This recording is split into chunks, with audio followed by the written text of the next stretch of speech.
अग्निपथ मावबिथांखिखौ लानानै बिहाराव दुंहाव थासारि बिहार रायजोआव बावैसो भारत सरकारजों फोसावजानाय अग्निपथ मावबिथांखिखौ लानानै दुंहाव थासारि नुजाथिदों।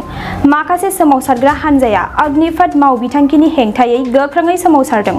सोमावसारनानै बिहार रायजोनि गंसे रेलवे स्टेशनाव माखासे रेलगारिखौनो सोमावसारग्राफोरा सावनानै होदों। बेबादि दुंहाव थासारिखौनो नोजोर बोनानै एनएफआरआ सा-सानजा भारतनि गंथाम रेलगारिफोरखौ बन्द खालामनानै होनाय जाबाय। बे रेलगारिफोरानो जाबाय महानन्दा एक्सप्रेस, आभाद आसाम आरो नर्थ इस्ट एक्सप्रेस।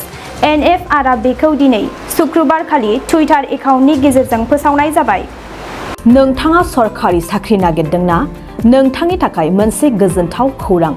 नोंथांनि थाखाय दं एडुकेट पइन्ट, जेराव नोंथाङा सोलोंथाइ लानायनि गेजेरजों सरखारि साख्रिनि गुबुन गुबुन रोखोमनि गोब्राब आनजादफोरखौ उथ्रिसारनो हागोन आरो गावनि आथिङाव गसंथानो हागोन।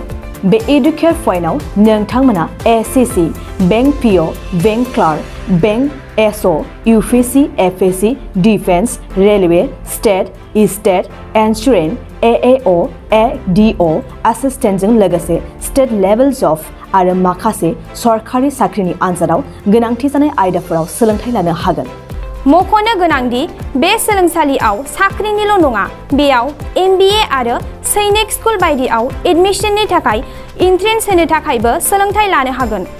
बे सोलोंसालियाव गाहाम थाखो खथानि सुबिदा दं आरो सम मथे नोंथांनि सोलोंथाइखौ बे सोलोंसालियाव होनाय जागोन।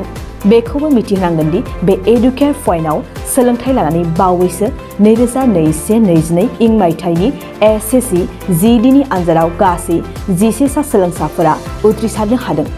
बारा नङा, गासै 15,000 रांजोंनो नोंथाङा बे सोलोंसालियाव 6 दानसिम सोलोंथाइखौ लानो हागोन। बे सोलोंसालिया क'क्राझार, बरपेटा रड, गवालपारा आरो बङाइगावआवबो दं। क'क्राझाराव सोलोंथाइ लानो गोसो गुदुं जानाय सुबुंफोरा 700-226-133 9101 536360 700-226-133 9101 536360